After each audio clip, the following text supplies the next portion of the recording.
Presiden cabut izin 28 perusahaan yang langgar aturan.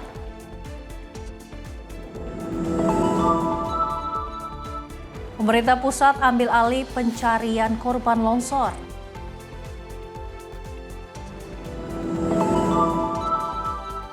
Chili dilanda kebakaran hutan mematikan.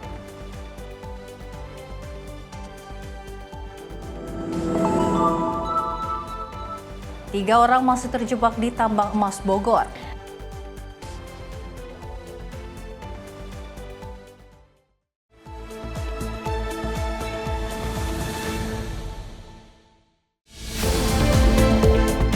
Halo, selamat malam pemirsa Simpo TV. Selamat malam Luis. Selamat malam, Festi. Apa kabar malam hari ini? Harus tetap semangat Harus ya. tetap semangat karena kita berdua akan terus memberikan informasi yang terbaik untuk pemirsa di rumah terkait dengan perpolitikan, ekonomi dan juga berita hiburan lainnya. Selain itu juga kami telah menyiapkan sejumlah informasi menarik lainnya seputar peristiwa dari dalam negeri maupun dari luar negeri, serta berita olahraga. Bersama saya Luis Ayu. Dan saya Peci Rahmadi, inilah Menyapa Indonesia Malam selengkapnya.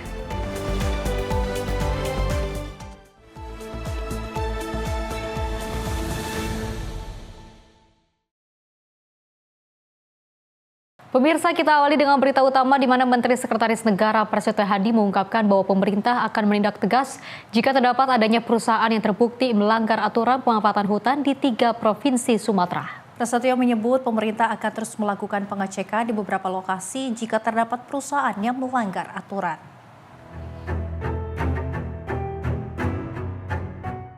Presiden Prabowo Subianto memutuskan mencabut izin usaha 28 perusahaan yang terbukti melanggar aturan pemanfaatan hutan di 3 provinsi Sumatera. Hal ini sebagai langkah konkret pemerintah dikarenakan perusahaan-perusahaan tersebut turut menjadi penyebab banjir di Sumatera. Namun Menteri Sekretaris Negara Prasetyo Hadi belum bisa memastikan perihal jika adanya penambahan jumlah pencabutan izin perusahaan. Nantinya jika terdapat perusahaan yang melanggar aturan pemanfaatan hutan, pemerintah akan menindak secara tegas. Mas terkait yang 28 perusahaan izinnya yang dicabut itu kira-kira bakal bertambah lagi atau gimana Mas? Daftar perusahaannya. Kalau pertanyaan bertambah lagi atau tidak tergantung temuan di lapangannya ya. Ini kan memang ini proses penegakan hukum. Kalau memang ditemukan ada pelanggaran hukum apapun bentuknya ya kita sikap tegas. Mas, ini kan dari Kementerian Lingkungan Hidup itu kan ada 6 perusahaan dari 28 itu yang digugat secara perdata. Kalau dari negara sendiri akan gugat juga nggak di 28 ini beberapanya mungkin gitu? Nanti kita pelajari ya. Jadi kebetulan siang ini memang mau ada rapat. Berarti Kementerian tindak lanjut dari pengumuman proses pencabutan yang 28 perusahaan di 3 provinsi di Sumatera. Dari Jakarta, Farizal Ahmad Amin, Simpo TV melaporkan. Selain itu, pemirsa, pemerintah juga melakukan evaluasi terhadap pelaksanaan program makan bergizi gratis di Provinsi Bengkulu. Evaluasi dilakukan melalui kegiatan pengarahan kepada satuan pelaksana mitra dan yayasan, di mana langkah ini ditempuh untuk meningkatkan kualitas program serta menjamin keberlanjutan di daerah.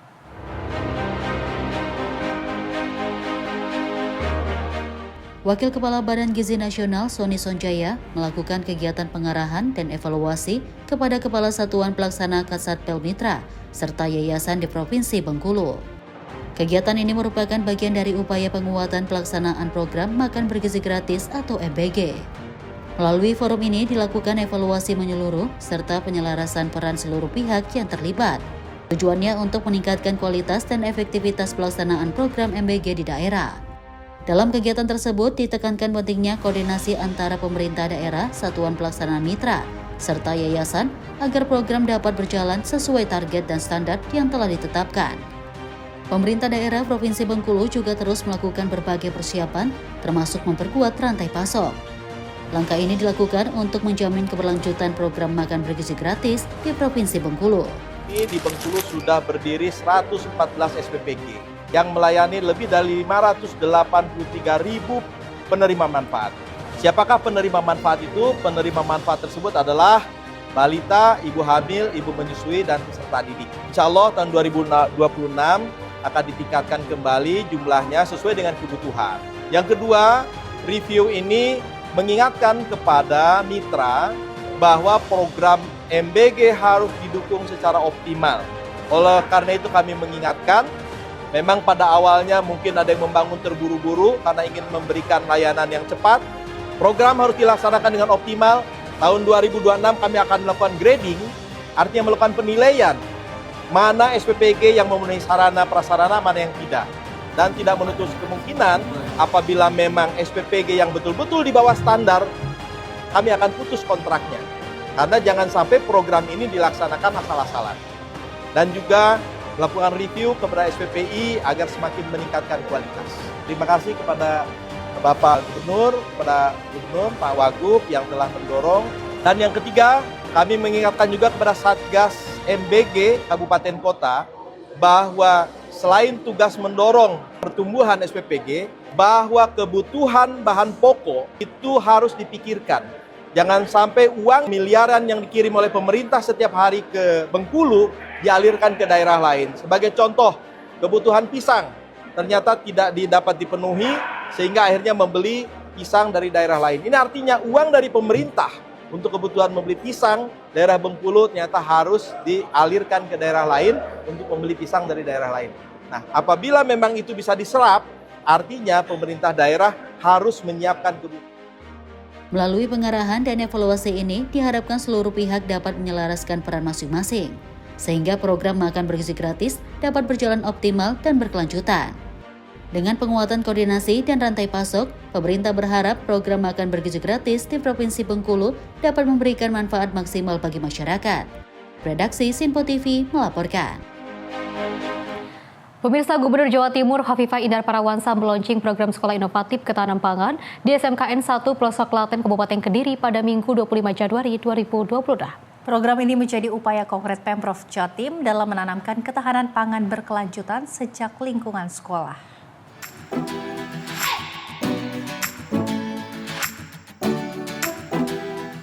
Komitmen pemerintah Provinsi Jawa Timur dalam memperkuat kedaulatan pangan nasional terus digerakkan dari hulu, bahkan hingga ke ruang-ruang pendidikan.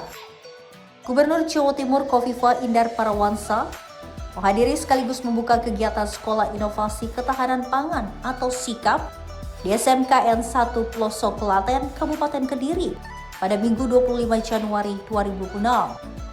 Program ini menjadi langkah strategis Pemprov Jatim dalam menanamkan kesadaran dan keterampilan ketahanan pangan sejak usia sekolah. Di bawah koordinasi Dinas Pendidikan Provinsi Jawa Timur, SIKAP dirancang sebagai ruang belajar nyata bagi siswa untuk memahami sistem pangan secara utuh mulai dari produksi hingga distribusi. Maka dari itu, Khofifah memuji inovasi serta inisiatif yang dilakukan Dinas Pendidikan Jawa Timur dalam menggagas program SIKAP. Menurutnya, program tersebut tidak berhenti pada tataran konsep, melainkan diwujudkan melalui aksi nyata. Tim redaksi Sinpo TV melaporkan. Selamat ini. Pemirsa, Menteri Haji dan Umroh Muhammad Irfan Yusuf kembali meninjau langsung pendidikan dan juga pelatihan petugas haji di Asrama Haji Pondok Gede, Jakarta. Gus Ifran menegaskan keberhasilan petugas haji sangat berpengaruh langsung terhadap keberhasilan Kemenhaj itu sendiri. Dan hal ini sejalan dengan keberhasilan pemerintah Presiden Prabowo Subianto. Saya harus memastikan bahwa mereka benar-benar siap, mereka benar-benar semangat, karena mereka adalah ujung tombak Kementerian Haji di Saudi. Kedatangan Menteri Haji Muhammad Irfan Yusuf didampingi Sekretaris Jenderal Kementerian Haji dan Umroh disambut oleh para peserta diklat PPIH Arab Saudi yang akan bertugas di daerah kerja Madinah. Menteri Haji mengatakan pihaknya ingin memastikan kesiapan dari para petugas haji dalam melayani jamaah haji mulai dari kedatangan di bandara, tahap ibadah haji hingga kepulangan jamaah haji. Gus Irfan meyakini petugas haji yang telah mengikuti diklat PPIH Arab Saudi sejak 10 Januari 2026 lalu memiliki semangat melayani jemaah haji yang tinggi. Gus Irfan menambahkan petugas haji yang sudah terbagi menjadi 3 dakar, yaitu dakar bandara, Madinah, dan Mekah, akan menjadi perpanjangan tangan negara dan pemerintah dalam melayani 221.000 jemaah haji Indonesia. Saya harus memastikan bahwa mereka benar-benar siap, mereka benar-benar semangat, karena mereka adalah ujung tombak Kementerian Haji di Saudi. Alhamdulillah saya lihat semangat. Alhamdulillah tadi saya lihat beberapa materi yang disampaikan, termasuk persiapan yang dilakukan. Nanti ada yang dakar Madinah, ada dakar Mekah, nanti ada juga yang Saya lihat pola pembagian konsumsi sudah saya lihat semuanya. Insya Allah dengan persiapan yang lebih matang sekarang ini kita akan bisa mendapatkan hasil yang lebih baik. Persiapan pembagian 3 dapur ini seperti apa, Pak? Sudah diatur semuanya. Ada yang dagger Mekah, dagger Madinah, dagger bandara. Insya Allah semua sudah kita atur. Mudah-mudahan persiapan yang cukup lama ini bisa menjadikan hasil yang akan lebih baik. Ini tadi Pak Menteri bilang petugas ujung tombak. Ya. Apapun ini sukses dari penyelenggaraan haji. Betul. Ada pesan khusus dari Pak Presiden? Tadi saya sampaikan bahwa para petugas ini adalah ujung tombak Kementerian Haji. Berhasil atau tidaknya mereka langsung berpengaruh pada berhasil atau tidaknya Kementerian Haji. Berhasil atau tidaknya Kementerian Haji tentu juga berpengaruh kepada berhasil dan suksesnya pemerintahan Pak Prabowo secara umum, secara keseluruhan juga, karena Kementerian Haji adalah bagian dari pemerintahan Pak Prabowo. Jadi kita pastikan bahwa semuanya berjalan dengan sebaik-baiknya. Dari Asrama Haji Pondok Gede, Ferdi Setiawan, Simpo TV melaporkan. Selain itu, pemirsa, pelatihan dan juga pendidikan petugas haji Arab Saudi memasuki pekan terakhir di Asrama Haji Pondok Gede, Jakarta. 1.600 petugas haji kini makin intens dan serius dengan materi pembekalan tugas dan fungsi layanan di masing-masing ke daerah kerja.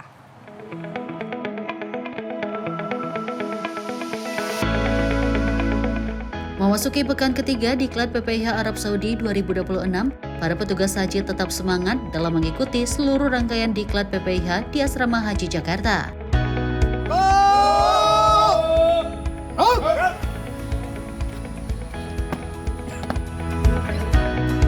Seperti biasa, kegiatan dimulai dengan apel pagi bersama guna memeriksa kelengkapan dan kesiapan peserta dari masing-masing kompi atau pemondokan di asrama. Pemirsa, hari ini kita kembali berkumpul di pekan ketiga atau pekan terakhir pelatihan dan pendidikan petugas haji Arab Saudi di Asrama Haji. Dan sekarang kita sedang dalam tahap apel pagi dan untuk melaksanakan kegiatan selanjutnya selama seharian full. Orang itu ribuan, Pak Menteri. Setelah apel pagi, selanjutnya dilakukan pembagian kelompok ke masing-masing wilayah tugas kerja atau Dakar, dan mereka langsung menuju ke kelas masing-masing Dakar. Nah, pemirsa, setelah kita tadi apel bersama, sekarang kita masuk ke kelas Dakar, yaitu Dakar Bandara. Gimana kawan, kita siap untuk melayani semua jemaah haji di bandara? Siap, 100% kita siap. Gimana teman-teman bandara, siap? Siap 100%. Siap, maju jaya. Siap. Mantap. Oke pemirsa, hari ini langsung kita masuk ke kelas bandara untuk belajar tentang bagaimana penanganan haji di bandara dan juga kita memberikan pelayanan yang maksimal untuk para jamaah haji.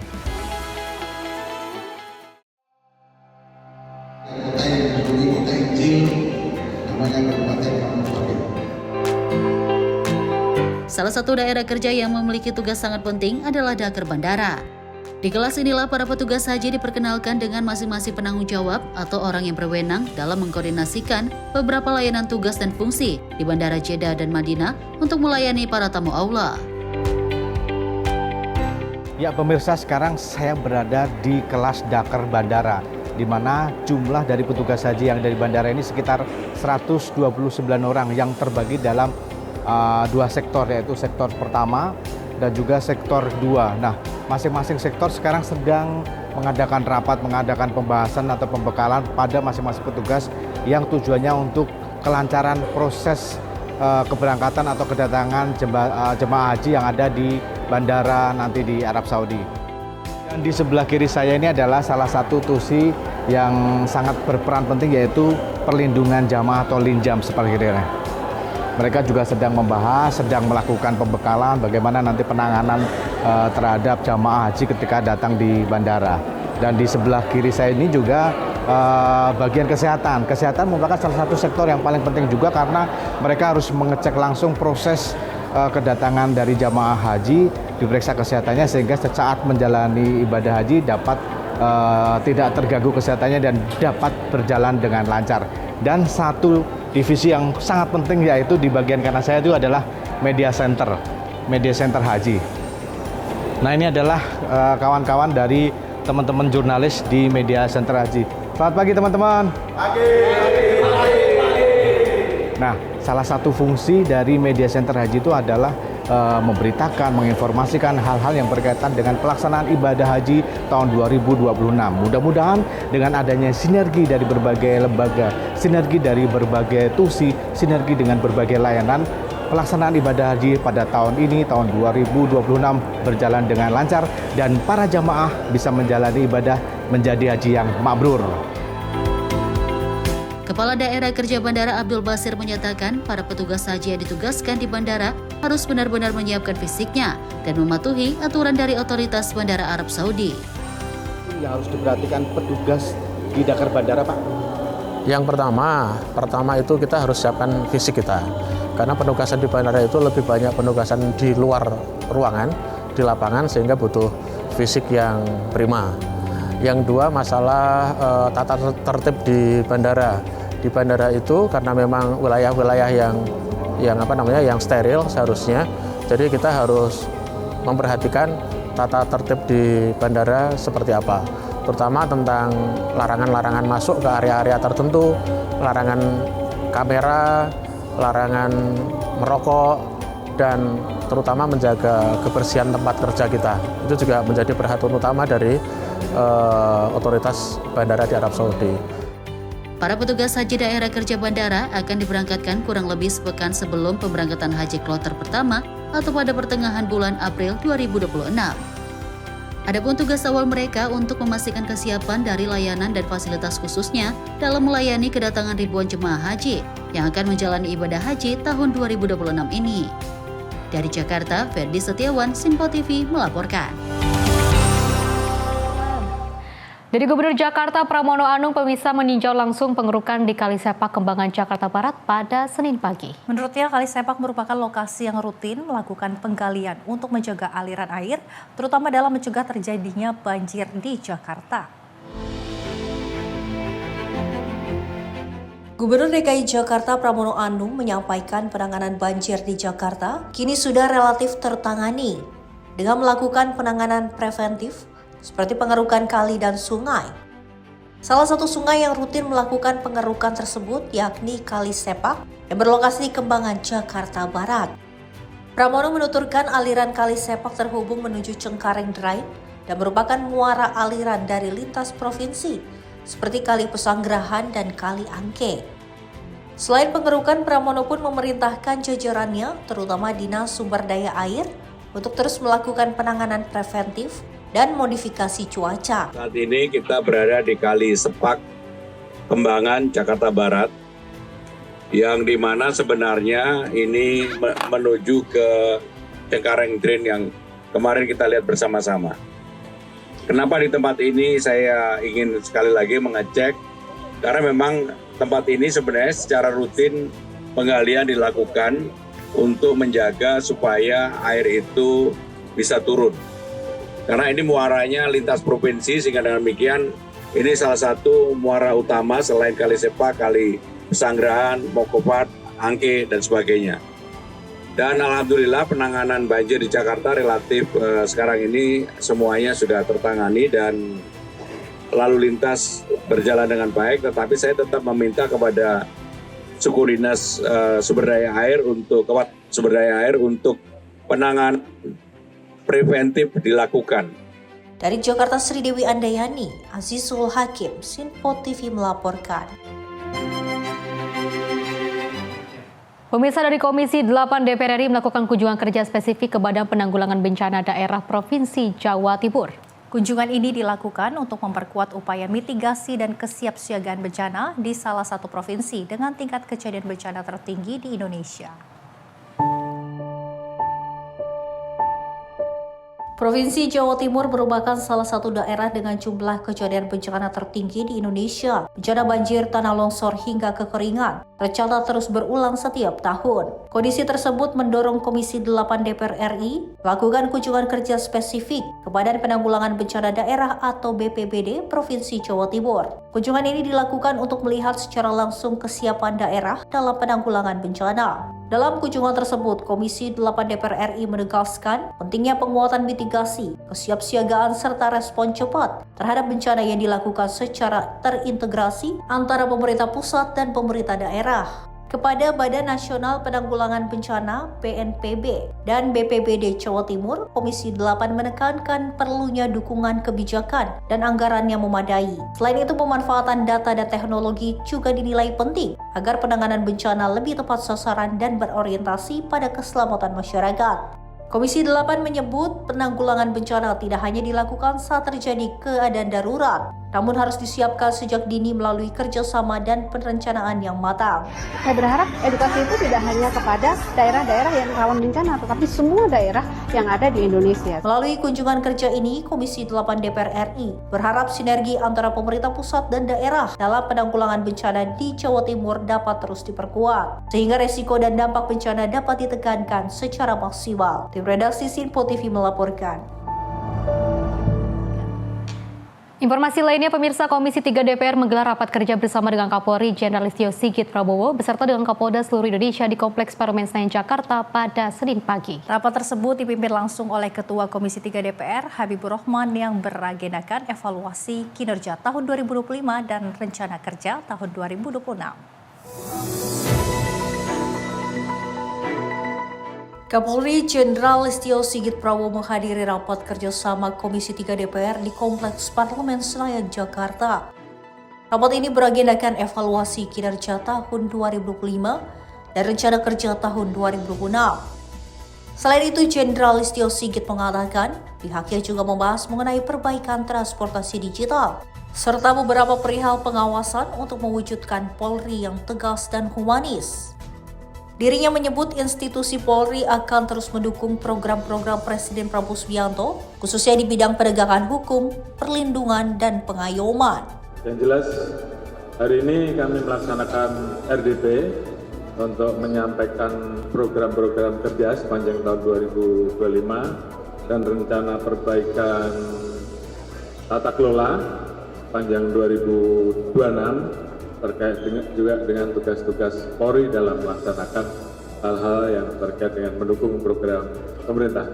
Secara umum tentunya kami tadi sudah sampaikan secara jelas dan tegas kepada pimpinan Komisi 3 dan seluruh mitra Komisi 3 terkait dengan beberapa isu sensitif. Tentunya tadi saya juga sudah menjelaskan dan memberikan pernyataan, dan terima kasih bahwa dari institusi Komisi 3 membuat rekomendasi dan catatan yang sejalan dengan apa yang menjadi sikap kami, khususnya terkait dengan posisi Polri, terkait dengan beberapa putusan MK ke depan, dan juga terkait dengan perbaikan dan transformasi digital serta pengawasan yang harus kami perbaiki untuk terus mewujudkan Polri yang semakin baik, semakin dekat dengan masyarakat, tegas dan humanis, dan memposisikan polisi sebagai alat negara pendukung Bapak Presiden dalam mengeksekusi dan melaksanakan program-program di bidang Kamtibmas, penegakan hukum, perlindungan, pengayoman, dan pelayanan serta keamanan dalam negeri. Dari Jakarta, Fahrizal Ahmad Amin, Sinpo TV melaporkan. Pemirsa, siswa tak lagi terhalang banjir berkat jembatan Cisurupan. Informasinya usai jeda berikut ini.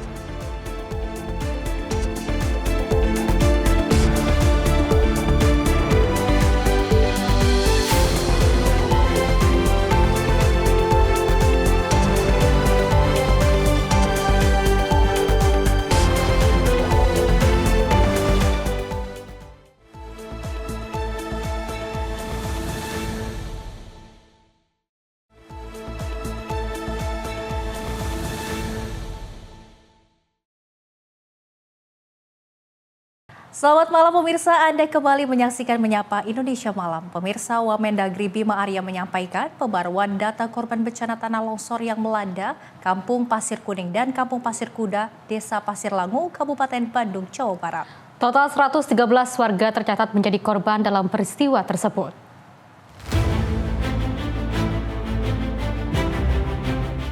Wakil Menteri Dalam Negeri Bima Arya mengatakan operasi pencarian sementara dihentikan karena kondisi medan dinilai tidak memungkinkan dan masih rawan longsor susulan. Operasi SAR direncanakan akan dilanjutkan kembali dengan mempertimbangkan keselamatan seluruh petugas di lapangan. Dalam keterangannya, Bima Arya juga mengapresiasi langkah cepat Gubernur Jawa Barat yang mengambil inisiatif untuk mencegah penumpukan pengungsi di lokasi bencana. Menurutnya, warga terdampak dibagi ke dalam 2 kategori, yakni warga yang rumahnya tertimbun longsor dan warga yang rumahnya masih berdiri namun berada di zona rawan. Ia memastikan pemerintah pusat dan daerah akan terus berkoordinasi untuk memastikan seluruh warga terdampak mendapatkan hunian sementara. Apabila masih terdapat warga yang belum memperoleh tempat tinggal pengganti, pemerintah akan menanganinya langsung di lokasi. Selain persoalan hunian, Bima Arya menekankan pentingnya antisipasi cuaca ekstrim yang masih berpotensi menghambat proses pencarian. Pemerintah akan melakukan modifikasi cuaca yang dipusatkan di wilayah terdampak agar kondisi lebih kondusif untuk operasi evakuasi. Saya juga diminta Pak Menteri, ya itu tuh arahan Pak Presiden untuk segera turun ke lokasi, memastikan koordinasi cepat penanganan pasca bencana, ya, sembari memperhatikan warga-warga yang belum ditemukan agar segera cepat dilakukan operasi pencarian, dan juga warga yang terdampak ini juga diberikan atensi sepenuhnya di sini. Presiden meminta untuk memastikan koordinasi cepat penanganan pasca bencana, baik dalam operasi pencarian korban maupun pemenuhan kebutuhan keluarga terdampak. Tim redaksi Simpo TV melaporkan. Penanganan sekaligus pencarian korban longsor di Pasir Langu, Kabupaten Bandung Barat, Jawa Barat dipastikan dilakukan selama 24 jam jika tidak terkendala hujan. Proses pencarian akan dilakukan tim gabungan dengan jumlah ratusan personil hingga sisa sekitar 80 korban yang tertimbun bisa ditemukan.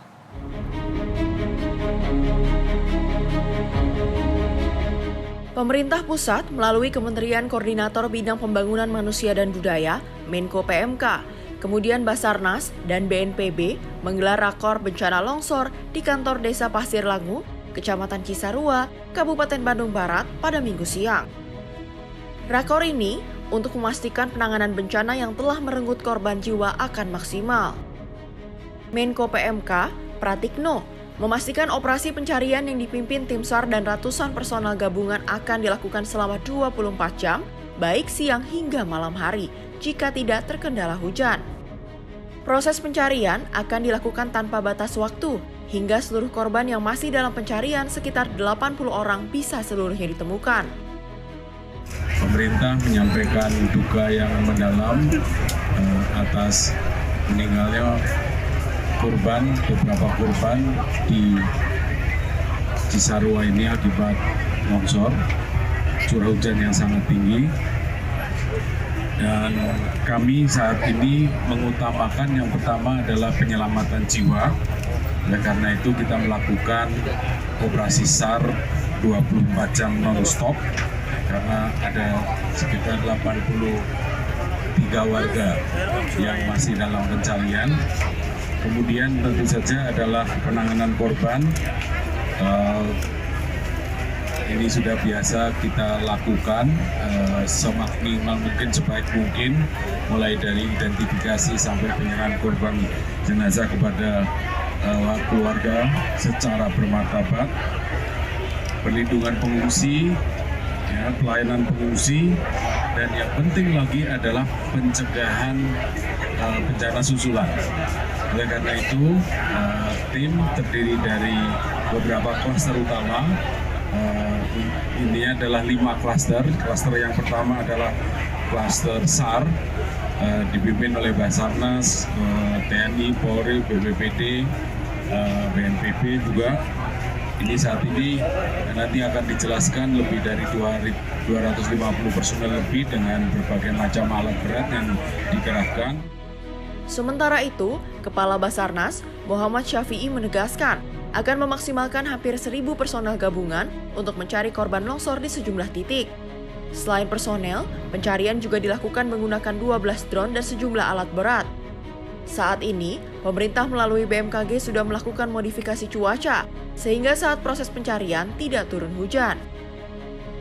Sehingga unsur-unsur yang terlibat di lapangan tentunya dari koordinator sampai unsur pengamanan ini akan bekerja seoptimal mungkin untuk sesegera mungkin bisa mengevakuasi atau bisa menemukan seluruh korban yang informasi yang kita dapat lebih dari 80 personil. Ini yang masih dalam proses pencarian. Setelah kita melaksanakan asesmen awal dari lokasi kejadian, mulai dari titik yang menjadi mahkota longsor sampai di lidah dari longsoran, kita bagi menjadi sektor-sektor. Saat ini yang sudah tergabung dalam operasi SAR, tadi sudah disampaikan oleh Bapak Menko, lebih dari 250 personil terlatih. Kemudian untuk yang tergabung dalam operasi, termasuk dalam pendukung lebih dari 450 orang yang sudah terdata. Kemudian untuk penggunaan sarana prasarana, bahwa operasi SAR ini akan menggunakan 2 unsur, yaitu unsur udara yang melibatkan sarana drone yang sudah terdata, ada 12 drone yang akan kita operasikan. Begitu juga unsur darat, mulai dari personil sampai ke alat berat. Tetapi karena ini berdampak pada masyarakat yang lain dan sifatnya bencana alam, maka pencarian pertolongan menjadi salah satu bagian dalam penanganan secara keseluruhan. Nah, kemudian setelah tanggap darurat, kami informasikan kepada masyarakat lainnya ya, yang terdampak, yang bukan menjadi korban langsung yang hilang, keluarganya, sanak saudaranya, mungkin juga kehilangan rumah tempat tinggal. Ini semuanya diurus oleh pemerintah pusat lewat BNPB. Tadi Bapak Wapres juga menekankan, tadi juga sudah dijelaskan oleh Bapak Menko PMK secara gamblang.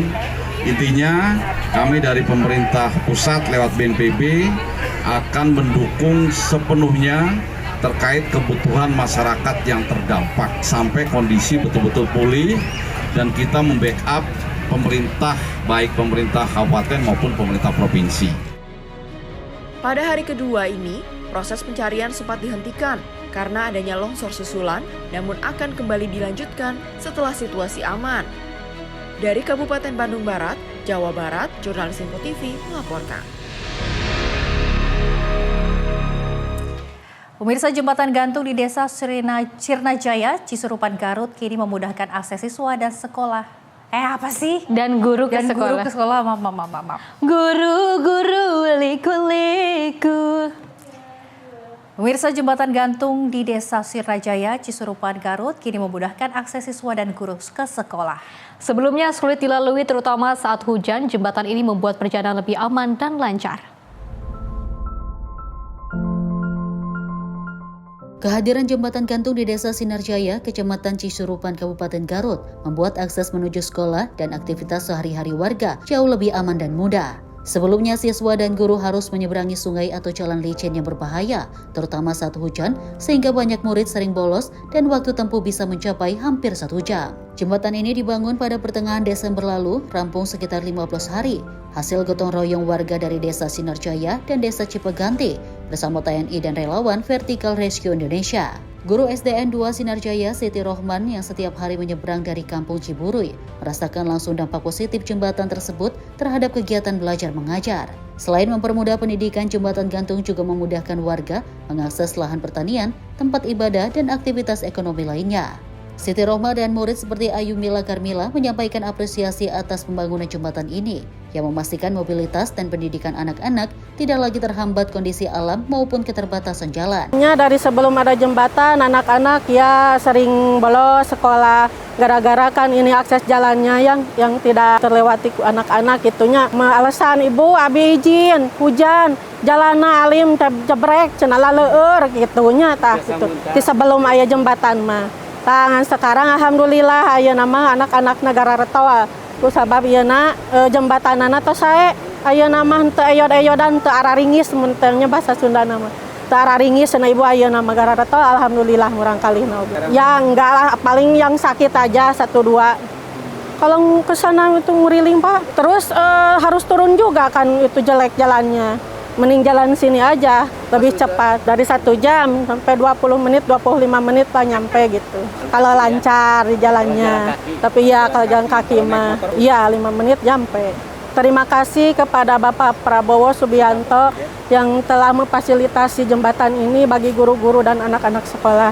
Dan terima kasih juga sama Bapak Kasat TNI Polri, terima kasih banyak. Alhamdulillah kami dan anak-anak jadi nyaman melewati jembatan ini. Kalau dulu kalau nggak ada ini harus basah-basah, kalau sekarang lebih enak, jalan juga lebih cepat dan sampai sekolah. Kalau hujan dulu kan harus nggak bisa sekolah, kalau sekarang senang bisa sekolah. Tim redaksi Sinpo TV melaporkan. Pemirsa, Dinsos Kota Bandung salurkan bantuan bencana longsor yang melanda wilayah Cisarua, Lembang, Kabupaten Bandung Barat. Selain itu, Dinsos Kota Bandung juga membantu kebutuhan warga terdampak dapat terpenuhi secara optimal dan tepat sasaran.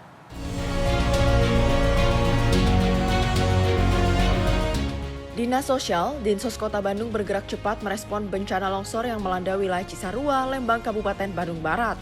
Tim Dinsos Kota Bandung bersama Taruna Siaga Bencana atau Tagana langsung diterjunkan ke lokasi kejadian untuk menyalurkan bantuan awal sekaligus melakukan asesmen kebutuhan warga terdampak. Kepala Dinsos Kota Bandung, Yorisa Sativa, mengatakan bantuan yang disalurkan pada tahap awal masih bersifat sementara dan difokuskan pada pemenuhan kebutuhan dasar bagi para korban longsor, khususnya sandang dan pangan. Selain menyalurkan bantuan awal, Yorisa mengungkapkan pihaknya juga telah berkoordinasi langsung dengan Kepala Dinas Sosial Kabupaten Bandung Barat guna menyamakan data serta memastikan kebutuhan warga terdampak dapat terpenuhi secara optimal dan tepat sasaran.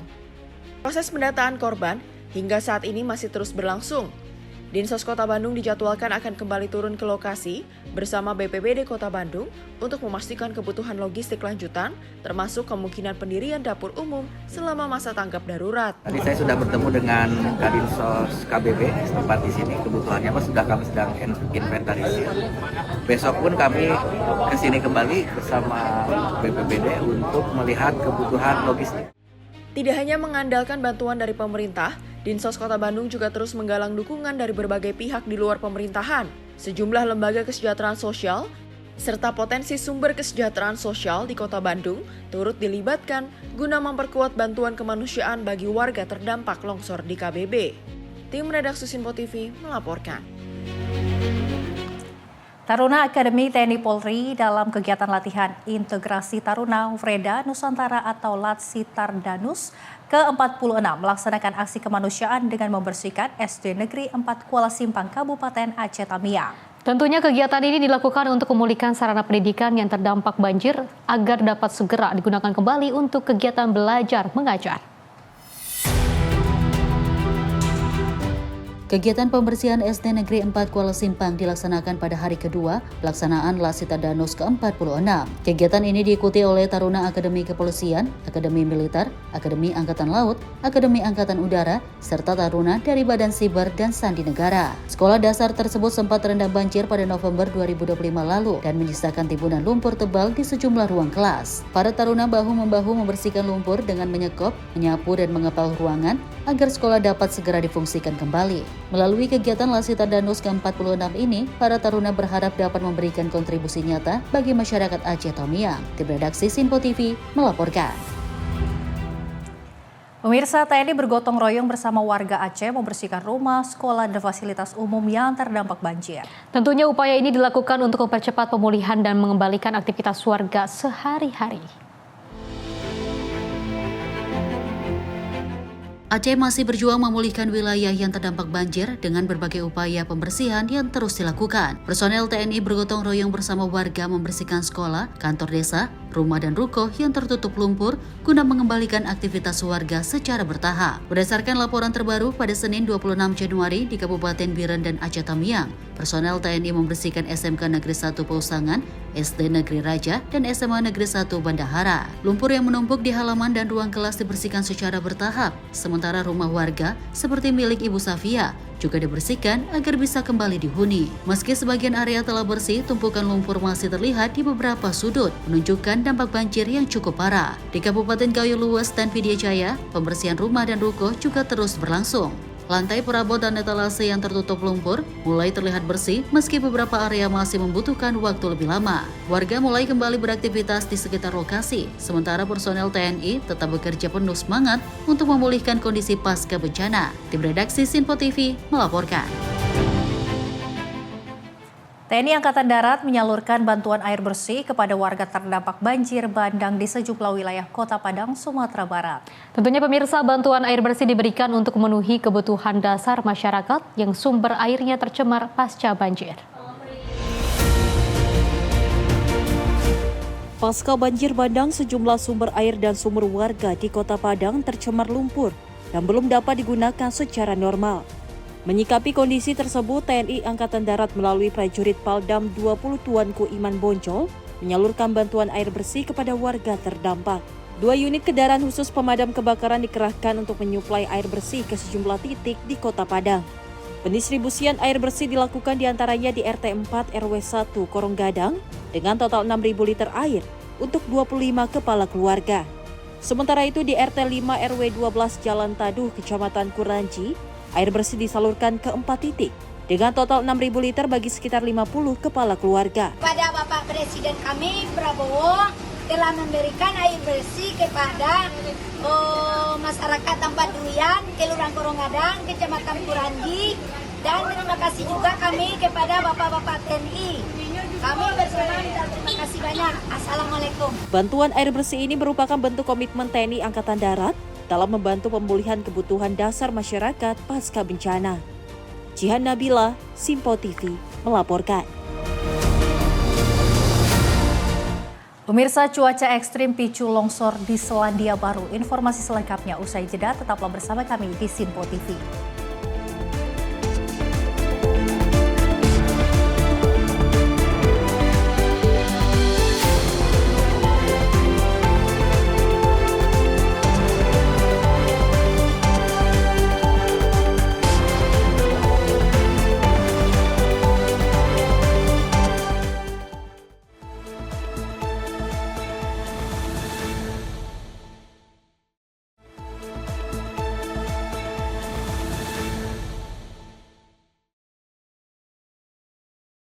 Terima kasih pemirsa, Anda masih bersama kami dan kita lanjutkan informasinya. Di mana Israel hancurkan gedung UNRWA di wilayah Yerusalem Timur pada Selasa 20 Januari 2020.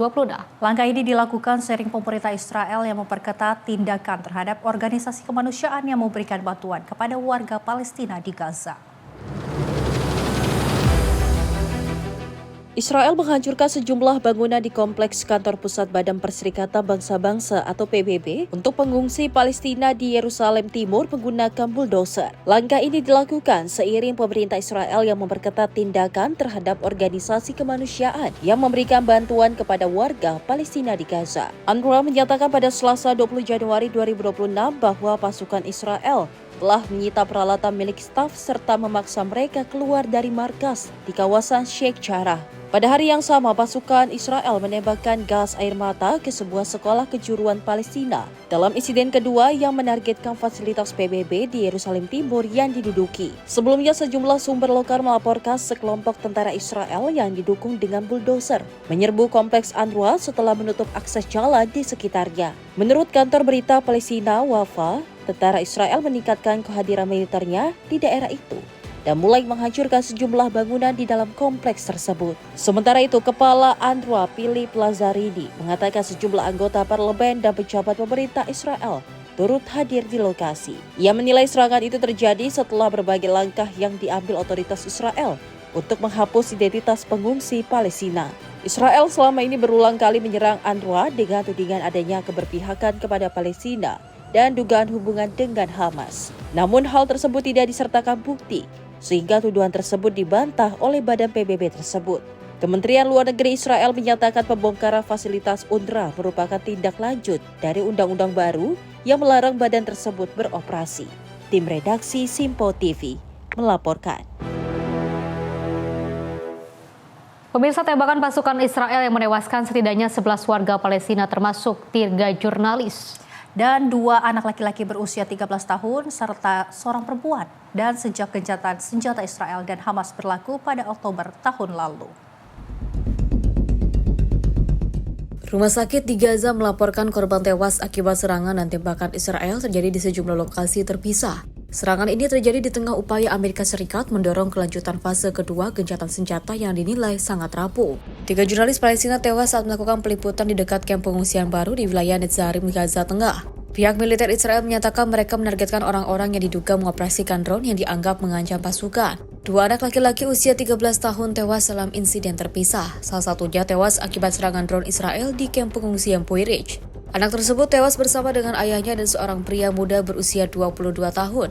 Anak kedua ditembak pasukan Israel di kota Bani Suhaila, sebelah timur Khan Younis. Dalam video yang juga beredar, ayah korban tampak menangisi jenazah putranya. Ibu korban Safa Al-Sarafi mengatakan anaknya keluar rumah untuk mengumpulkan kayu bakar. Ia pergi dalam keadaan lapar dan berjanji akan segera kembali. Namun anak itu tak pernah pulang. Kementerian Kesehatan Gaza menyebutkan lebih dari 470 warga Palestina tewas akibat tembakan Israel sejak gencatan senjata berlaku pada 10 Oktober. Di Israel, keluarga Sandra yang tewas kembali meminta pemerintah dan Presiden Amerika Serikat Donald Trump memastikan pemulangan jenazah putra mereka. Hamas mengklaim telah memberikan semua informasi yang dimiliki kepada mediator gencatan senjata. Tim redaksi Simpo TV melaporkan. Pemirsa, Israel juga melancarkan serangan udara intens di wilayah Kanarit, Lebanon Selatan. Militer Israel mengklaim serangan ini menghancurkan infrastruktur militer Hizbullah dan menggagalkan upaya kelompok tersebut membangun kembali kekuatannya di kawasan itu.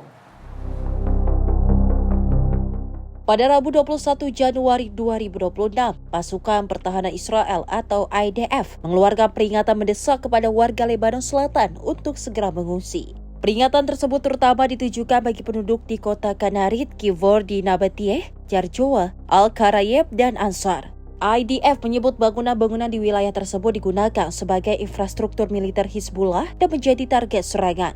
Media Lebanon melaporkan pesawat tempur Israel terbang rendah di atas kota Adlon, Gazieh, dan Kanarit. Serangan peringatan tersebut telah dilakukan di Kanarit sebelum serangan udara utama menghantam bangunan yang telah ditentukan. Kementerian Kesehatan Lebanon menyatakan setidaknya 19 orang terluka dalam serangan ini, termasuk sejumlah jurnalis yang sedang melakukan peliputan.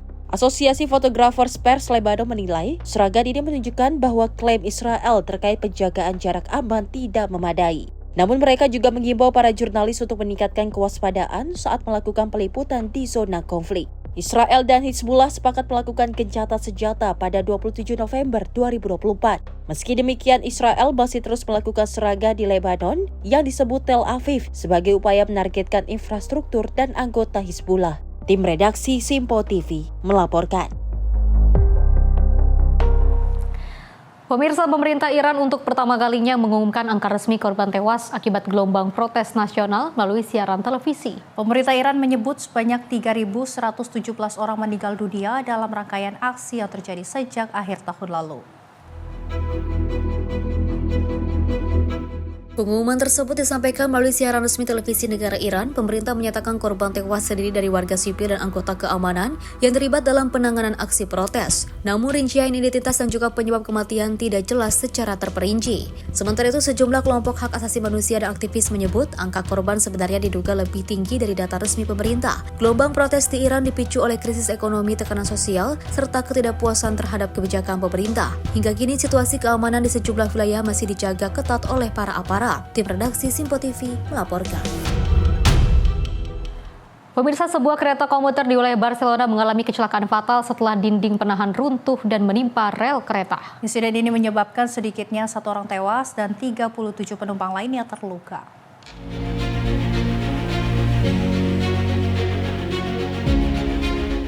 Kecelakaan terjadi di kawasan Catalonia, Spanyol Timur Laut hanya 2 hari setelah tabrakan kereta mematikan lain di wilayah selatan Spanyol yang menyebabkan sedikitnya 42 orang tewas. Petugas darurat di Catalonia menyatakan dari 37 korban luka, 5 orang dalam kondisi serius dan 6 orang lainnya mengalami luka sedang. Sebanyak 20 ambulans diperbantukan ke lokasi kejadian untuk mengevakuasi para korban yang kemudian dilarikan sejumlah rumah sakit terdekat. Petugas pemadam kebakaran daerah menyebut sebagian besar korban luka berada di gerbong pertama kereta yang mengalami dampak paling parah. Kecelakaan ini terjadi di dekat kota Gelida sekitar 35 menit perjalanan dari pusat kota Barcelona. Perdana Menteri Spanyol Pedro Sánchez menyampaikan belasungkawa melalui media sosial X dan juga menyatakan solidaritas kepada para korban dan keluarga mereka. Sementara itu, aparatur kereta api Spanyol EDIF menyatakan runtuhnya dinding penahan diduga kuat akibat hujan lebat yang melanda wilayah Spanyol Timur Laut dalam beberapa hari terakhir. Layanan kereta komuter di jalur tersebut untuk sementara dibatalkan guna proses evakuasi dan juga penyidikan lebih lanjut. Kecelakaan ini terjadi saat Spanyol masih dalam masa berkabung nasional atas tragedi kereta maut sebelumnya dan memicu kekhawatiran publik terhadap keselamatan layanan kereta komuter yang selama ini dikenal sering mengalami gangguan teknis. Tim redaksi Simpo TV melaporkan. Informasi lainnya, pemirsa, tanah longsor menghantam sebuah area camping dan sebuah rumah di Selandia Baru. Petugas darurat kini berupaya menyelamatkan warga yang diduga tertimbun reruntuhan di tengah cuaca ekstrim di Pulau Utara.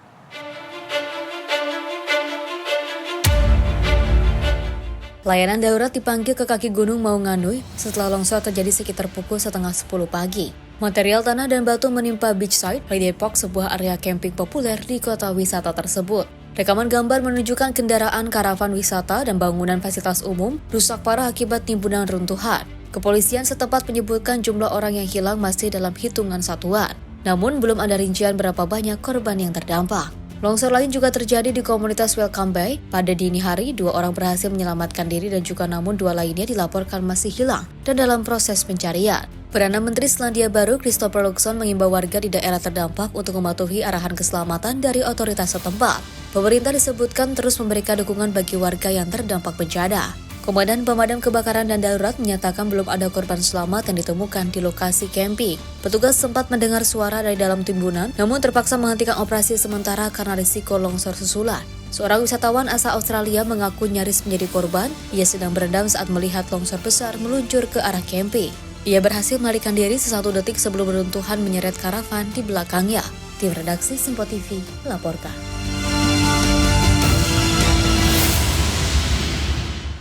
Pemirsa, Chili tengah menghadapi salah satu darurat kebakaran hutan terparah dalam beberapa tahun terakhir. Api mematikan menyapu wilayah tengah dan selatan negara itu. Sedikitnya 20 orang tewas, puluhan ribu warga terpaksa mengungsi, dan rumah serta hutan berubah menjadi puing arang.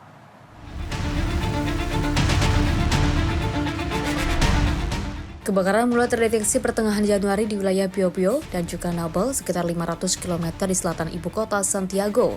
Dalam hitungan hari, korban jiwa berjatuhan lebih dari 50.000 warga dievakuasi dan petugas memadamkan lebih dari selusin titik api aktif. Pemerintah Chili menetapkan status bencana nasional. Keputusan langkah ini memungkinkan keterlibatan militer dalam upaya pemadaman. Hutan, lahan pertanian, dan ratusan rumah hangus terbakar. Di kota Penco dan juga Lirquin, warga menemukan atap runtuh, kendaraan meleleh, dan gedung komunitas rata dengan tanah. Para ahli menyebut yang membedakan musim kebakaran kali ini bukan jumlah kebakaran, melainkan luas area yang terbakar.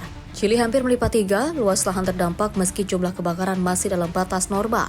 Ilmuwan kebakaran menjelaskan api diperparah oleh kombinasi mematikan, panas ekstrim, kekeringan berkepanjangan, dan angin kuat yang berubah arah. Semua ini membuat api menyebar lebih cepat dan terbakar dengan intensitas lebih tinggi. Chili keluar dari kekeringan, lebih dari 10 tahun vegetasi menjadi sangat kering dan mudah terbakar. Para peneliti juga menyebut kondisi ini akan menjadi lebih sering seiring dengan perubahan iklim global. Tim redaksi Simpo TV melaporkan.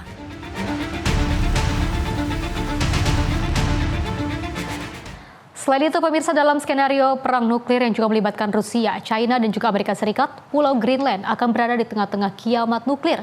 Wilayah Arktik yang juga berstatus semi-otonom di bawah Denmark ini berada di jalur penerbangan rudal balistik antar benua yang dapat digunakan oleh Rusia dan China untuk menyerang Amerika Serikat dan sebaliknya.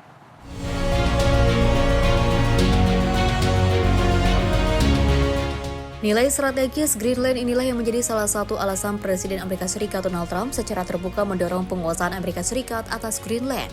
Langkah ini memicu kekhawatiran serius di kalangan warga Greenland serta sekutu lama Amerika Serikat di Eropa. Karena dinilai mengganggu tatanan diplomatik dan keamanan regional, Trump menyatakan kepemilikan Greenland menjadi kunci penting bagi proyek pertahanan rudal miliaran dolar bernama Golden Dome. Sistem ini diklaim akan mampu menangkal ancaman senjata modern baik ofensif maupun defensif dan juga ditargetkan beroperasi sebelum akhir masa jabatan Trump pada tahun 2029. Dalam unggahan di media sosial Truth Social, Trump menulis bahwa dengan adanya Golden Dome dan sistem senjata modern masa kini, kebutuhan untuk mengakuisisi Greenland menjadi sangat penting. Pernyataan tersebut memicu gejolak politik baru di wilayah Greenland yang dalam satu pekan mengalami dinamika tajam. Trump sempat kembali menekankan keinginan Amerika Serikat untuk memiliki Greenland, namun kemudian terkesan melunakkan sikap. Trump mengumumkan kerangka awal kesepakatan masa depan terkait keamanan Arktik meski disebut kesepakatan ini kecil kemungkinannya menjadi keputusan akhir. Greenland kini berada di titik persimpangan strategis antara kepentingan pertahanan nuklir global, kedaulatan wilayah dan juga keseimbangan geopolitik di kawasan Arktik. Tim redaksi Simpo TV melaporkan. Pemirsa, dari petugas imigrasi Federal Amerika Serikat kini mengklaim memiliki kewenangan luas untuk memasuki rumah warga secara paksa. Tanpa surat pemerintah atau perintah dari hakim, kebijakan ini terungkap melalui memo internal Immigration and Customs Enforcement.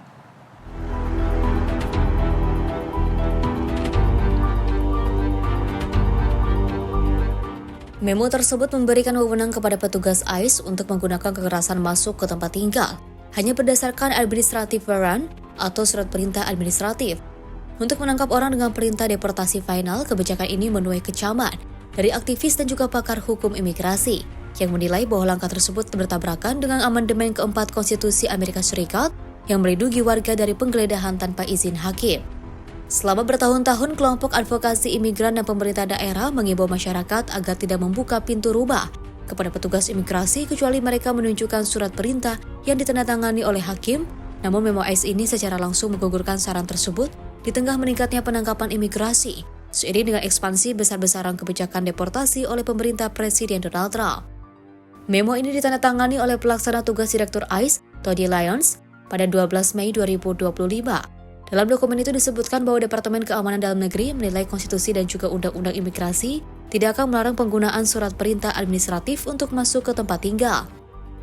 Namun memo tersebut tidak menjelaskan dasar hukum rinci atau dampak hukum jangka panjang dari kebijakan tersebut. Juru bicara Departemen Keamanan Dalam Negeri, Tricia McLaughlin, menyatakan setiap orang diberi surat perintah administratif telah melalui proses hukum dan juga memiliki perintah deportasi final.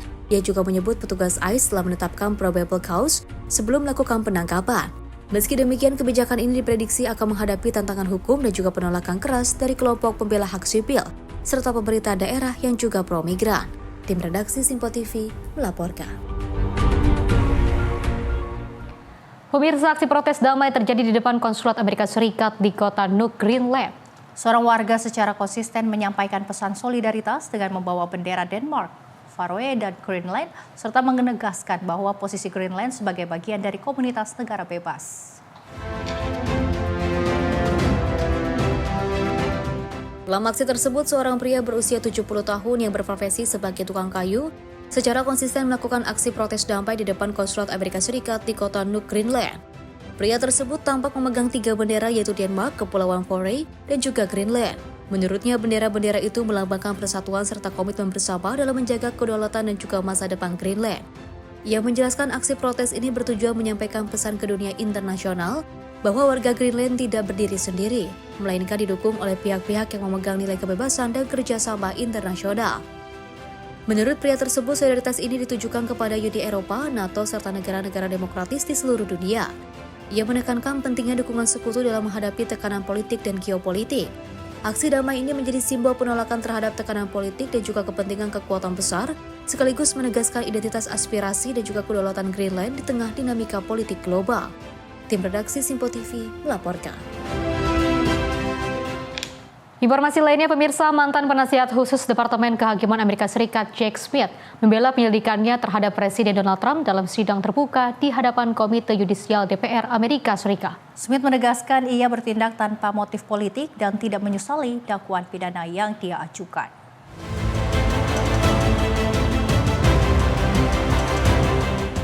Smith menyatakan prinsip utama yang mendasari tindakannya adalah penegakan hukum. Ia menegaskan tidak ada satupun orang yang kebal dari hukum di Amerika Serikat. Menurut Smith, hukum mengharuskan Donald Trump untuk dimintai pertanggungjawaban dan itulah yang ia lakukan. Sidang tersebut merupakan penampilan publik pertama Smith setelah bulan lalu ia memberikan kesaksian secara tertutup kepada komite yang sama. Dalam sidang terbuka ini, Smith menggunakan sebagai forum untuk menjelaskan kepada Kongres dan publik Amerika luasnya bukti yang juga dikumpulkan timnya. Penyidikan tersebut membayangi kampanye Presiden Trump sepanjang pemilu 2024 dan berujung pada dakwaan pidana. Sidang berjalan panjang dan langsung terbelah sepanjang garis partai. Anggota Republikan menuduh Smith bertindak politis dan juga menyalahgunakan kewenangan Ketua Komite Jim Jordan dari Ohio menyebut penyidikan tersebut sejak awal bermotif politik. Namun anggota Demokrat menolak tuduhan tersebut dan menegaskan bahwa proses ini semata-mata menyangkut penegakan supremasi hukum dan situasi sidang juga mendapat perhatian dari Presiden Donald Trump sendiri. Dalam perjalanan pulang dari Forum Ekonomi Dunia di Davos, Swiss, Trump menulis di media sosial Truth Social menyerang Jack Smith dan juga menuduhnya melakukan pelanggaran hukum. Tanpa menyertakan bukti dalam kesaksiannya, Smith juga menegaskan ia tetap berdiri di balik keputusannya untuk mendakwa Trump. Dakwaan tersebut meliputi 2 kasus utama upaya menggulingkan hasil pemilu presiden 2020 serta penyimpanan dokumen rahasia negara di kediaman Trump di Mar-a-Lago, Florida. Smith menyatakan penyidikannya menemukan bukti kuat bahwa Trump melakukan tindak pidana. Ia menegaskan jika dihadapkan pada fakta yang sama hari ini, ia akan mengambil keputusan serupa tanpa memandang afiliasi partai politik seorang presiden. Tim redaksi Simpo TV melaporkan. Sementara itu, pemirsa, Presiden Ukraina Volodymyr Zelensky melontarkan kritik tajam kepada negara-negara Eropa. Ia menyebut respon benua itu terhadap invasi Rusia terasa seperti mengalami Groundhog Day, peringatan yang terus diulang namun tidak pernah berubah. Saat berbicara di Forum Ekonomi Dunia di Davos, Swiss, Zelensky menilai Eropa bersikap lamban, terpecah dan tidak cukup tegas. Hal ini menurutnya membuat Ukraina terus berada di bawah tekanan Presiden Rusia Vladimir Putin. Zelensky mengatakan Eropa terlihat kehilangan arah. Ia mendesak benua tersebut untuk menjadi kekuatan global dan belajar melindungi diri sendiri. Ia membandingkan dengan langkah tegas Amerika Serikat dalam menghadapi isu internasional. Dalam pidatonya, Zelensky menyinggung film Groundhog Day, di mana tokoh utama harus mengulang hari yang sama. Ia menyebut setiap tahun dirinya menyampaikan pesan serupa, namun tidak ada perubahan signifikan. Pidato ini disampaikan setelah Zelensky bertemu dengan Presiden Amerika Serikat Donald Trump dalam pertemuan tertutup sekitar 1 jam. Keduanya menyebut pertemuan tersebut produktif dan juga bermanfaat. Trump mengatakan Zelensky ingin mencapai kesepakatan untuk mengakhiri perang, namun isu perbatasan masih menjadi ganjalan utama, seperti dalam perundingan sebelumnya. Sementara itu, Zelensky menyebut rakyat Ukraina masih harus bertahan menghadapi musim dingin tanpa pasokan panas yang memadai di tengah serangan Rusia yang terus berlangsung. Hingga saat ini Rusia diketahui menguasai sekitar 20% wilayah Ukraina. Meski demikian, perang ini telah memberikan dampak besar bagi ekonomi Rusia akibat sanksi internasional. Tim redaksi Simpo TV melaporkan. Pemirsa, menjelang peringatan 250 tahun kelahiran Amerika Serikat, sejumlah dokumen dan juga artefak sejarah ikonik ditawarkan dalam sebuah lelang khusus di New York. Lelang bertajuk We the People America at 250 ini menampilkan teks dasar kenegaraan, karya seni, hingga benda bersejarah yang menandai perjalanan panjang bangsa Amerika. Lelang yang digelar oleh Rumah Lelang Christie's menghadirkan berbagai dokumen penting yang menjadi fondasi sejarah Amerika Serikat. Salah satu sorotan utama adalah cetakan langka Deklarasi Kemerdekaan tahun 1776 yang diproduksi di New Hampshire dan diperkirakan bernilai hingga 5 juta dolar Amerika. Dokumen lain yang dilelang adalah draft Konstitusi Amerika Serikat hasil editan toko Rufus King yang mencatat proses final perumusan Undang-Undang Dasar Negara. Tak hanya itu, salinan proklamasi emansipasi yang ditandatangani Presiden Abraham Lincoln juga menjadi bagian dari lelang dengan nilai tawaran jutaan dolar. Lelang ini juga menampilkan karya seni ikonik Amerika termasuk potret George Washington, karya Gilbert Stuart hingga sketsa asli American Gothic karya Grant Wood. Sejumlah sejarawan menilai lelang seperti ini menunjukkan peran penting kolektor swasta dalam menjaga dan melestarikan warisan sejarah bangsa. Lelang We the People America at 250 diharapkan menjadi momen refleksi atas nilai-nilai perjuangan yang membentuk Amerika Serikat hingga saat ini. Tim redaksi Simpo TV melaporkan. Informasi lainnya, pemirsa, Elon Musk menggambarkan visinya tentang masa depan umat manusia dalam sebuah diskusi di World Economic Forum di Davos, Swiss. Musk menyebut perkembangan robot dan kehidupan multiplanetary akan mengubah arah peradaban manusia.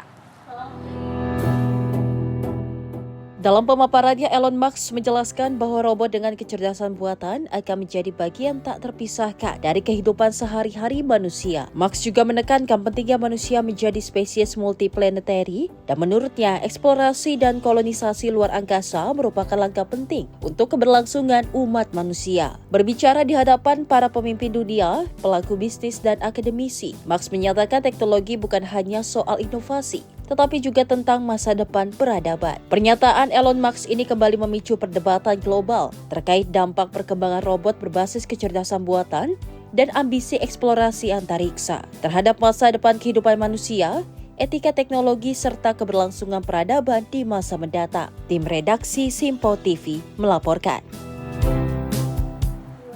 Pemirsa, penemuan mayat di Kali Pesanggerahan Kebon Jeruk, informasinya usai jeda berikut ini.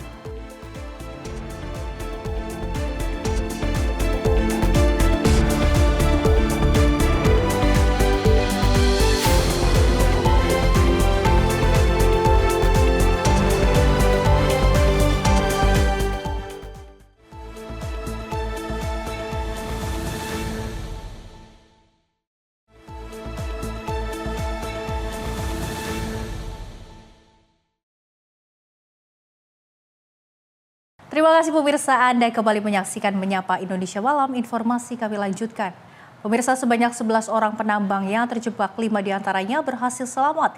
3 diantaranya ditemukan tewas dan 3 korban hingga kini belum berhasil ditemukan di lubang tambang. Basarnas resmi menghentikan operasi pencarian 3 penambang emas ilegal yang diduga masih terjebak di kawasan PT Antam UP, Pongkor, Kecamatan Nanggung, Kabupaten Bogor, Jawa Barat.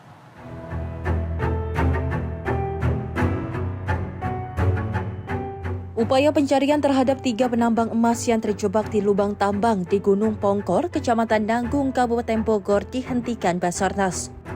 Sebanyak 11 orang penambang yang terjebak, 5 diantaranya berhasil selamat. 3 diantaranya ditemukan tewas dan 3 korban hingga kini belum berhasil ditemukan di lubang tambang. Insiden tersebut terjadi saat kepulan asap pekat terjadi di lubang tambang milik PT Antam UP Pongkor. Hingga kini sumber kemunculan asap masih dalam proses penelusuran, karena kondisi di dalam lubang tambang belum aman untuk dimasuk. Petugas gabungan berupaya mencari ketiga korban yang masih terjebak, serta meminta keterangan dari para rekan korban yang berhasil diselamatkan. Perkembangan operasi SAR kondisi membahayakan manusia, adanya penambang yang terjebak pada tambang tradisional di kawasan PT Antam di Kabupaten Bogor, Provinsi Jawa Barat, dapat kami sampaikan bahwa tim sudah melakukan pencarian pada lokasi sesuai yang disampaikan oleh saksi bahwa tidak diketemukan adanya ketiga korban pada galian tersebut. Oleh karena itu kami lakukan debriefing pada sore hari bersama pihak yang terkait dan juga keluarga korban, dan hasilnya adalah kami usulkan untuk dilakukan penutupan operasi SAR. Karena pada kondisi searching area yang sudah ditentukan sesuai dengan saksi, tidak ada ditemukan adanya tanda-tanda dari 3 orang yang dicari. Demikian. Saat ini petugas gabungan memberhentikan pencarian terhadap korban bernama Akim, Aji, dan Adam. Tim telah melakukan briefing dan evaluasi terkait serta saksi dan juga keluarga korban. Dari Bogor, Jawa Barat, tim kontributor Simpo TV melaporkan. 2 orang buruh proyek tewas secara mengenaskan setelah tebing senderan tembok di salah satu lokasi proyek di wilayah Desa Ungkasan, Kuta Selatan, Badung, Bali tiba-tiba ambruk dan menimbun para korban. Secara keseluruhan ada 3 buruh atau pekerja proyek yang juga tertimbun longsor. 1 orang dapat ditemukan dalam kondisi selamat dan 2 orang dalam kondisi meninggal dunia. Dengan menggunakan alat berat, tim SAR berupaya menemukan para pekerja proyek yang menjadi korban timbunan longsor pasca robohnya senderan tembok di salah satu lokasi proyek di wilayah Desa Unggasan, Kuta Selatan, Badung, Bali. Proses pencarian dilakukan secara perlahan dan bertahap guna menghindari getaran yang berpotensi memicu longsor susulan. Hal tersebut lantaran di sekitar lokasi longsoran kondisi tanahnya masih labil dan terlihat beberapa retakan. Demi keselamatan, pengerukan dilakukan dengan bantuan alat berat. Pengerukan kemudian difokuskan di sekitar titik penemuan tas milik korban. 1 orang korban akhirnya berhasil dievakuasi dalam kondisi meninggal dunia dari timbunan material. Jenazah korban kemudian dievakuasi ke RSUD Prof. Ngurah Denpasar menggunakan ambulans untuk penanganan lebih lanjut. Menggunakan eskavator ya dalam pencarian terhadap 3 korban tersebut. Kami laporkan 1 orang sudah ditemukan dalam kondisi selamat dan 2 orang ditemukan dalam kondisi meninggal dunia, langsung dievakuasi menuju Rumah Sakit Udayana dengan saat ini. Ya. Baik, terkait dengan personil yang kita libatkan di hari ini, kurang lebih ada 50 orang, dan kita menggunakan alat berat yang namanya eskavator. Ya, dengan alat yang ada di sini kita bisa memperingan ya terkait dengan evakuasi terhadap korban yang tertimbun tanah longsor tersebut. Ya.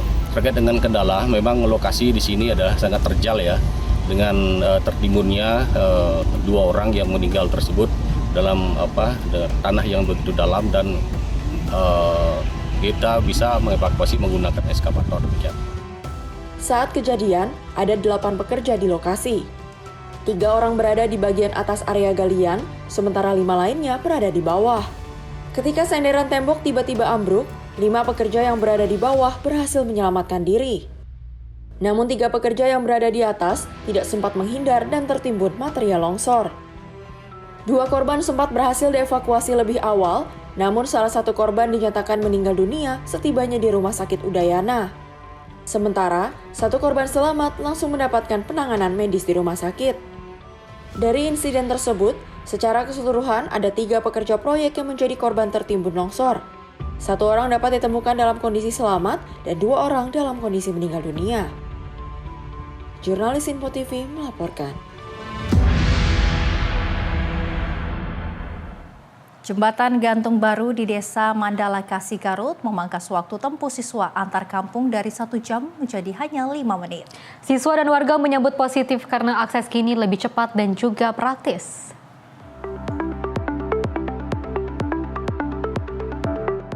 Akses antar kampung di Desa Mandala Kasih, Kecamatan Pamengpek, Kabupaten Garut, Jawa Barat, kini jauh lebih mudah berkat jembatan gantung baru.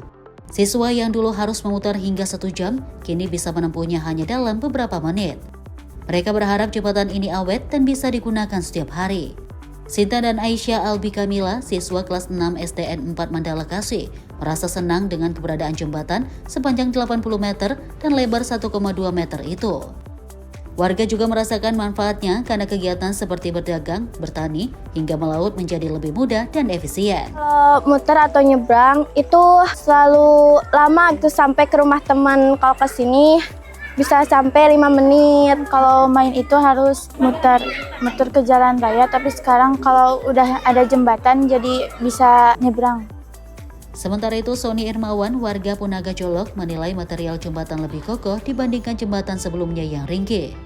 Ia menyampaikan terima kasih kepada pemerintah, termasuk Presiden Prabowo Subianto dan KSAD Jenderal Maruli Simanjuntak, atas pembangunan jembatan yang sangat membantu warga tersebut. Sangat krusial jadi aktivitas untuk melakukan aktivitas bertani, Pak. Untuk hasil pertanian sama, Pak, jembatan gantung ini sangat bermanfaat untuk mengangkut beras, untuk mengangkut pakan ternak juga. Kalau dari yang dulu-dulu sama yang sekarang saya lihat jauh, Pak. Bahkan lebih bagus yang sekarang. Kalau dulu pakai selingnya cuma 2, Pak. Kalau sekarang 6. Dan yang satunya lagi selingnya itu tambah besar, Pak. Alhamdulillah. Jadi mudah-mudahan jembatan gantung ini bisa awet, Pak. Saya mengucapkan terima kasih kepada Bapak Presiden Haji Prabowo Subianto dan kepada Bapak Kasat Jenderal TNI Maruli Simanjuntak. Alhamdulillah telah dibangun jembatan ini. Tim redaksi Sinpo TV melaporkan. Minibus milik seorang guru terbakar di area parkir sekolah SMKN 26 Jakarta Rawamangun, Pulau Gadung, Jakarta Timur pada Minggu 25 Januari 2026 siang. Diduga pemirsa mobil terbakar akibat korsleting listrik pada bagian mesin. Petugas penanggulangan kebakaran dan penyelamatan Gulka Mart Suding Jakarta Timur berjibaku memadamkan api agar api tidak merambat ke kendaraan lain dan bangunan yang berada di dekatnya. Diduga minibus terbakar akibat korsleting listrik pada bagian mesin. Minibus ini terbakar di area parkir sekolah SMKN 26 Jakarta, Rawamangun, Pulau Gadung, Jakarta Timur pada Minggu 25 Januari 2026 siang. Diketahui minibus yang terbakar ini merupakan milik seorang guru setempat. Kebakaran ini tidak menimbulkan korban jiwa dan luka karena saat terbakar minibus dalam keadaan parkir. Ya, jadi kejadian ini murni insiden dari mobil yang tanpa awak, kemudian dengan sendirinya ada ledakan ya, kemudian mengakibatkan kebakaran, menghabiskan unit, dan itu terdampak sedikit untuk mobil yang parkir di depannya. Untuk posisi mobil sendiri sedang diparkir atau gimana? Iya, mobil adalah pemilik karyawan atau guru di sekolah ini juga, dan itu memang sudah kebetulan di rumahnya sudah ada mobil yang baru, sehingga mobil yang ini dititipkan. Kebetulan memang yang bersangkutan memang aktif di sini tiap hari. Seperti itu. Untuk penyebab pastinya tadi apa Pak? Dari pemeriksaan sementara? Kemungkinannya konsleting atau apa bahasanya kalau menimbulkan percikan, ya kebakaran sendiri untuk unit tersebut. Oh, berarti mobil memang keadaan parkir dan tidak di keadaan nyala ya Pak? Tidak nyala. Iya, betul sekali. Posisi off atau mati tanpa pengemudi. Oke. Api dapat dipadamkan setelah petugas mengerahkan 2 unit mobil pemadam kebakaran di lokasi. Dari Jakarta, jurnalis Simpo TV melaporkan. Aksi komplotan maling mobil di kawasan Srengseng, Kembangan, Jakarta Barat terekam kamera CCTV. Pelaku beraksi dengan membobol pagar dan juga berhasil membawa kabur 1 unit mobil jenis pick-up. Inilah rekaman kamera pengawas saat 2 pelaku melancarkan aksi pencurian mobil pick-up di kawasan Srengseng, Kembangan, Jakarta Barat. Pelaku yang berjumlah 4 orang itu berbagi peran sebagai eksekutor dan mengawasi kondisi lokasi. Dalam aksinya, pelaku terlebih dahulu membobol engsel pagar. Setelah berhasil, pelaku kemudian membobol kunci mobil dan berhasil menggasaknya. Atas kejadian itu, korban pun telah melaporkan peristiwa ini kepada pihak kepolisian. Tim redaksi Simpo TV melaporkan. Rekaman kamera pengawas menangkap pelaku curanmor di kawasan Haji Ahmad, Kukusan Beji, dan viral di media sosial. Pelaku dibekuk polisi setelah beraksi sebanyak 7 kali di wilayah hukum Polres Metro Depok.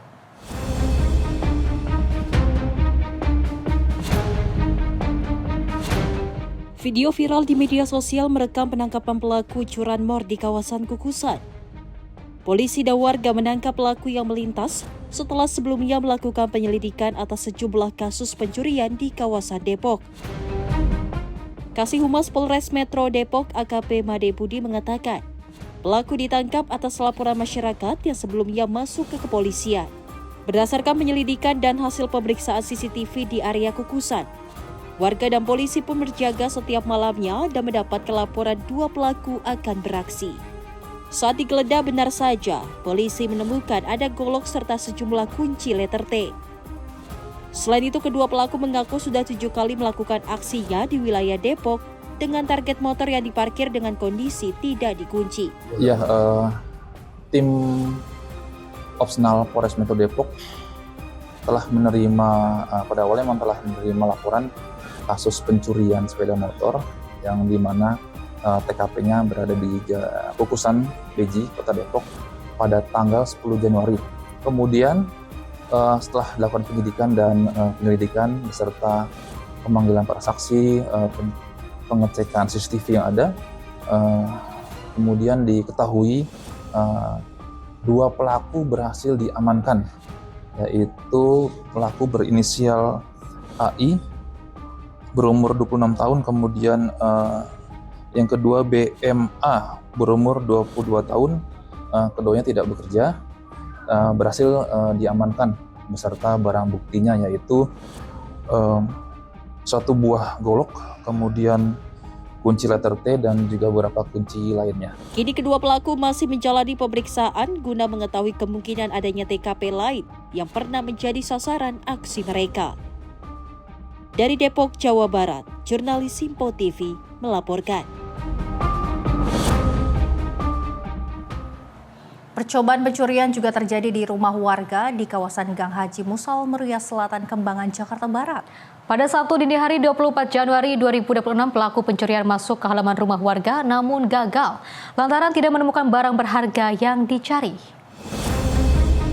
Percobaan pencurian terjadi di rumah warga di kawasan Gang Haji Musal, Meruya Selatan, Kembangan, Jakarta Barat pada Sabtu 24 Januari 2026. Pelaku beraksi seorang diri masuk ke halaman rumah warga, namun tidak menemukan barang berharga yang dicari. Menurut keterangan korban, pelaku masuk ke halaman rumah dan mencoba mencongkel jendela serta pintu rumah. Namun upaya pelaku gagal karena tidak berhasil masuk ke dalam rumah dan tidak mendapatkan barang apapun. Korban mengatakan setelah gagal, pelaku kemudian diduga melanjutkan aksinya ke rumah lain di lingkungan sekitar. Dan diduga berhasil menggasak telepon genggam milik tetangga korban setelah jendela rumah dalam kondisi dicongkel. Susendi Andika Priyanto, tim redaksi Simpo TV, melaporkan. Pemirsa, aksi penghadangan dan juga pengeroyokan terjadi di wilayah Kecamatan Srono, Banyuwangi, Jawa Timur pada Minggu 25 Januari 2026 dini hari. Seorang pemuda mengalami luka lebam di bagian wajah usai diduga dianiaya oleh puluhan pemuda.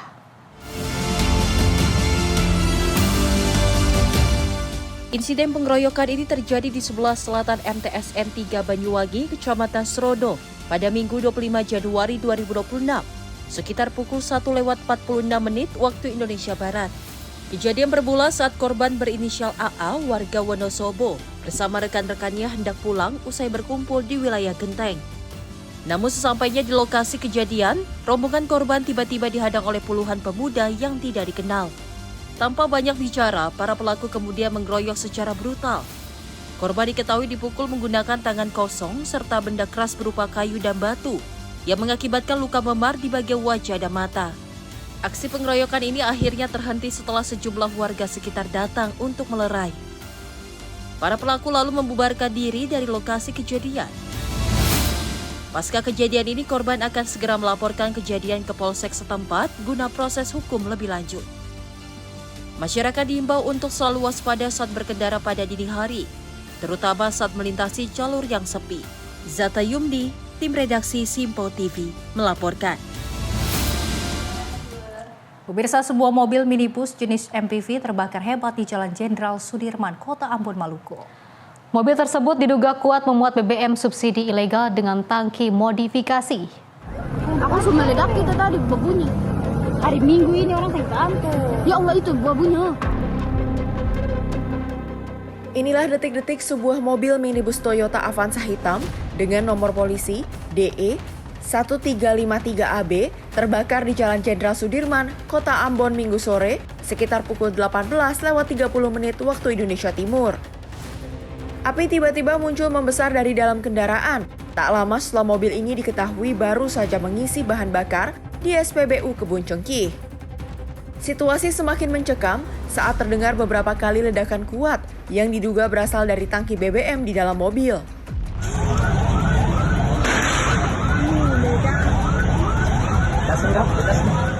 Pengendara serta warga sekitar langsung panik dan berlari menjauh dari lokasi kebakaran hingga sempat memicu kemacetan parah di ruas jalan ini.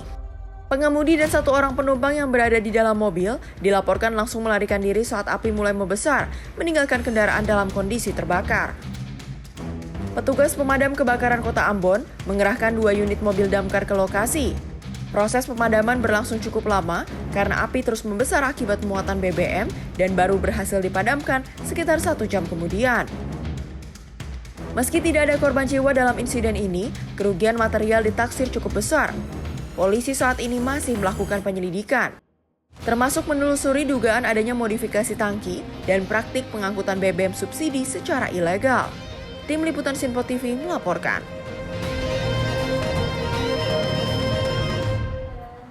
Pemirsa, penemuan sesosok mayat wanita yang mengapung di Kali Pesanggerahan Kebonjeruk gegerkan warga.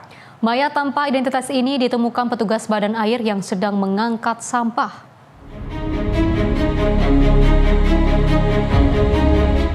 Mayat wanita ini saat ditemukan berada di tumpukan sampah di bawah jembatan plastik di Kali Pesanggerahan Jalan Pilar Kebonjeruk, Jakarta Barat. Saat ditemukan oleh petugas, dikira sebuah boneka karena yang terlihat hanya kakinya. Setelah dipastikan bersama rekannya, ternyata benar itu sesosok mayat dan melaporkan kepada pihak berwajib. Diduga mayat tersebut terbawa arus Kali Pesanggerahan di wilayah lain dan menyangkut di jembatan plastik bersama tumpukan sampah saat banjir beberapa hari lalu. Mayatnya saya tuh habis pagi tuh habis ngangkut pintu air sampah. Udah kelar itu sampai dia pintu air ngangkut sampah di pintu air. Saya mau sini, mau nyerok di ada Facebook. Mau nyerok ada sampah sedikit, terus saya kaget lihat kaki. Ya, laporlah ke keluarga saya sama teman-teman dari PPSku, teman Bang Ojak. Saya lapor, saya mau mastiin dulu, takut saya salah lihat apa. Bang Ojak datang ke sini dari PPSku. Dari PPSku, Bang Ojak mau mastiin, dia bener katanya ini mayat. Waduh, pas itu kurang tahu saya saking takutnya saya kan baru melihat kan takut. Saya pergi ke itu lokasi temen, nenangin diri takut Pak. Ternyata lihat kayak gitu. Lihat satu kaki, kirain itu kaki boneka, saya nggak tahu tuh. Apa nyangkut ya? Nyangkut di bawah TPE jembatan. Setelah terangkat dan dilakukan identifikasi, jasad perempuan ini dikirim ke RSCM guna keperluan otopsi. Kasusnya kini ditangani petugas kepolisian Polsek Kebonjeruk. Tim kontributor Sinpo TV melaporkan.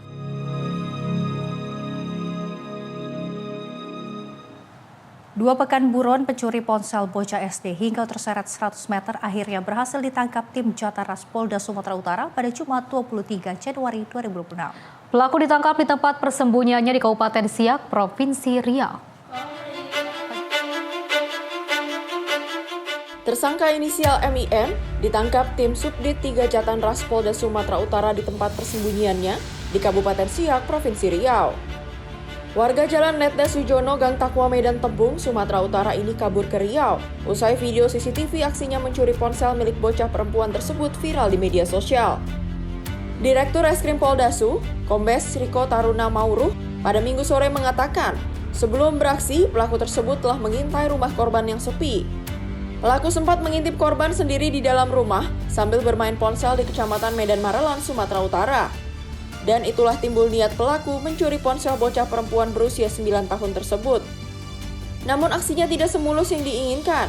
Korban yang mengetahui pelaku masuk ke dalam rumah dan mengambil ponsel serta uang Rp100.000 berusaha mengejarnya. Saat pelaku kabur dengan sepeda motor miliknya, korban berusaha menarik besi belakang kendaraan pelaku hingga terseret 100 meter. Takut jadi bulan-bulanan warga, pelaku akhirnya menyerahkan ponsel milik korban dan melarikan diri. Dari penangkapan pelaku, polisi berhasil menyita barang bukti sepeda motor yang digunakannya saat menjalankan aksinya. Setelah 2 minggu melakukan pengejaran di wilayah Medan dan Pekanbaru, tim MIT Subdit 3 Jataras Polda Sumut beserta Kasat Reskrim Polres Belawan berhasil mengidentifikasi keberadaan tersangka atas nama MIN di wilayah Polda Riau. Akibat diseret sejauh 100 meter, korban mengalami luka di lutut sementara seragam sekolah dipakainya saat kejadian sobek. Dari Medan, Sumatera Utara, jurnalis Sinpo TV melaporkan.